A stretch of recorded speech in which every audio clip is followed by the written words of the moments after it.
Yesterday, we brought down a medrash that seems to favor the fact that the chilozon has a shell covering it. Medrash says, "Ma chilozon zeh kshu gadol nartikoi gadol imoy." That the chilozon is nartik, something that's like encased in something. Doesn't necessarily have to be a shell, but it does sound a little bit like a shell. And even if we will say that it is a raya, that it is a snail, I spoke to somebody yesterday, a professional researcher, happens to be my older brother Elio, who besides his genius in Torah, he happens to also does a tremendous amount of research, and he mentioned to me that there's a researcher in Japan that said that there are 1,600 types of murexes alone. And there's 16,000 subspecies of murex. There's 85,000 types of snails. There's so many snails that every single one of them is nartika gadol imoi, which means it has spirals that keep on growing around it and around it from calcium carbonate. They found to this point, they think there's many, many more, but they found to this point over 300 that they know that are able to produce dyes. So why pick one? What's happened?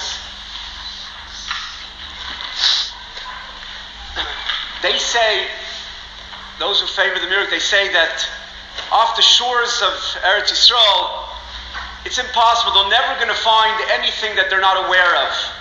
Other places, they say over time, they see changes and there's a chance that they'll find new things. Things come, things go. But for some reason, off the shores of Eretz Yisrael, everything stays the same as it always was. And it was now the same as it was 20 years ago, 50 years ago. They didn't really find anything new, so they're assuming that nothing changed, nothing was nignaz, nothing disappeared, and whatever is there now was always there, and whatever was there is there. And if they didn't find it, then it must be that there's no other ones around that area. But even if we'll assume, let's assume that there's one type of snail in the world, and it's called the murex trunkless. And so therefore, l'chayr, it's a very stark raya from the medrash that must be the chilozon. We saw the aruch yesterday. The aruch brings down, the aruch is a rishon who has a pirush hamilus, basically what you would call a havla today, like a dictionary. And he has on chilozon, he brings down this medrash. But the truth is that you see mekayris from Chazal, from Rishonim, from Achroinim.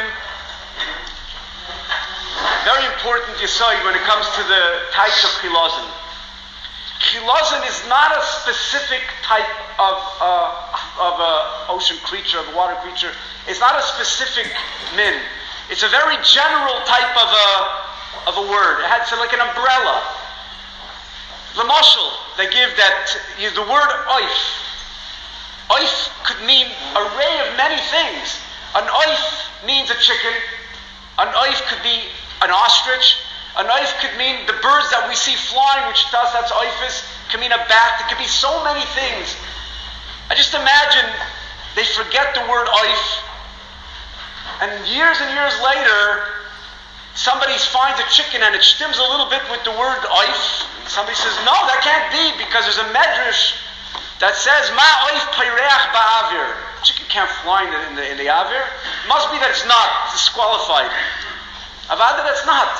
An oif is a very general term, and some of them fly, some of them don't, some of them look like this, some of them look like that. Everything is different. The same thing is with the word chilozon. If you look through the mekayris from Rishonim, Gemaras, Achroinim, everything, you'll find that I saw brought down 8 different types. It can mean a snail take, it can mean an oyster, and each one is different. It can mean a clam, it can mean a slug, which doesn't have the chlala shell. It could be a worm. Rashi brings down that it's a toilas. It could mean a crab. It could mean a fish. The Rambam seems to say it's a dag. It can mean even, some say it means even a turtle, and there's other pirushim also. So it's a very, very wide range of things that could be included under the word chilozon. And so therefore, we'll see, Mitzvah Hashem, I don't want to delay now, but we'll see Mirz Hashem tomorrow. We started seeing that there's a raya from the Aruch. Now if you look closely in the Aruch, you'll see that it's Bechlal not a raya, that even though the Aruch brings down the word chilozon and he touches it and brings down the medrash of Tevei Piskut Rav Kahane, that it's Godolima, it has a shell, and not only that, but in the little brackets in the Aruch, which was Grada, not written by a Rishon, it was written in the mid-1800s, he says over there that it's a schneck. And a schneck in German means a snail. So that's also lends a little bit of, not from the Aruch, but from somebody who appears from the 1800s. Sounds like that he touched up that the Aruch understands that it means Aruch, but it means tomorrow we'll see that it's Bechlal, has nothing to do with it.